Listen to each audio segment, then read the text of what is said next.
Hello mga kayods, kumusta kayo?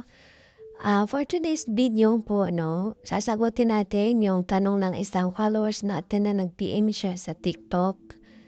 Ah, ano daw po ba yung diabetic stage 2? Nakakahawa daw po ba yun? Ah, paalala po sa lahat, hindi po ako isang RN or isang doktor or expert sa may ganitong mga sakit.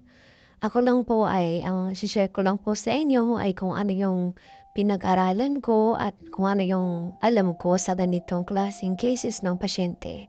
Ang diabetic stage 2 po o diabetic stage 1, hindi po siya nakakahawa unless may history kayo ng pamilya na lahi kayo ng isang diabetic, pwede ring mapunta sa'yo. Kumbaga, namamana ang isang diabetic na sakit. Pero katulad sa akin na nagbabantay lang ng isang pasyente, hindi siya nakakahawa. Pwede kami mag-share ng plato, baso. Kung hindi ka naman maselan, pwede mo naman gamitin yung napagamitan niya. Hugasan mo lang ng maigi, ganyan. Pwede naman, hindi naman siya nakakahawa. Pero, walang imposible kung halimbawa ikaw na ang nagbabantay ng isang diabetic patient.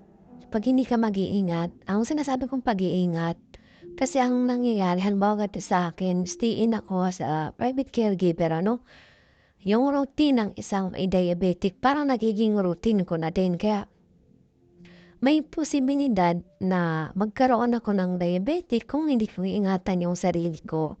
I mean, halimbawa, basta isang may diabetic, lalo na itong pasyente ko, may case na rin siya ng dementia. Alzheimer, sa uri ng sakit na namin mga matatanda na, which is hindi na nila maalala yung mga ginagawa nila, mga kalimutin. Marami na silang mga cases ng mga paranoid na nang nakikita nila na hindi naman dapat. So, ang nangyayari, ikaw na nag-aalaga, pag-aralan mo yung mga daily routine. Kasi ito ang alaga ko, almost may times pa nga na 24 hours hindi siya talaga natutulog. So, ang ginagawa ko, pag hindi siya natutulog, although hindi rin ako pwedeng matulog kasi may cases na kung anong mangyari sa kanya, mahulog, madulas o whatever, lumabas. So, ang ginagawa ko, nagsisuggest ako sa doktor tuwing check-up namin kung ano yung maganda kong gawin. Hindi siya natutulog ng ganitong oras. Kaya marami na siyang kung ano yung nakikita. Kasi ang isang tao, pag hindi nakakatulog ng ilang araw, nagiging paranoid na siya. How much more itong pasyente ko, may dementia na siya. So, ang ginagawa ko, pag tulog siya, kailangan matulog din talaga ako. Hindi ako pwedeng tulog siya tas ako gising. Kasi may times talaga na ang hirap siyang matulog. Kaya ganun din ako. At pangalawa, hindi ako kumakain ng maraming kanin.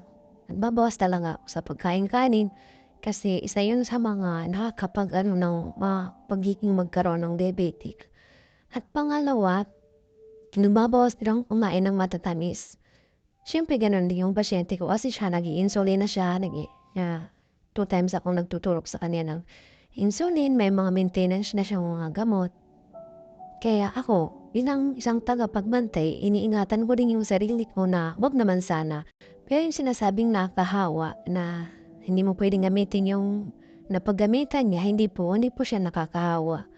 Unless may lahi kayong diabetic, pwedeng mamana. Pero kung halimbawa, ganito sa akin na wala naman ako tatandaan na may lahi kaming diabetic, so hindi natin masabi pero, yun nga sabi ko yung routine ng isang diabetic patient, posible kasi yung kagawian niya ako ang nagbabantay so puwedeng mangyari din sa'kin pero tayo na nag-aalaga ng isang diabetic kailangan nating alagaan din yung sarili natin. Umiwas tayo sa alam nating posibilidad na magkaroon din tayo ng kagaya ng sakit niya. Oo, kasi 'pag ang isang tao umabot na ng 2 to 3 days na hindi natutulog, laging puyat, posible pong dapuan talaga ng, sakit na diabetic. So, marami pang kahit anong klaseng sakit. Kaya tayo na propesyon natin 'to, pinag-aralan natin 'to, tinanggap natin na ganito yung klaseng trabaho, lalo na ako isang stay-in.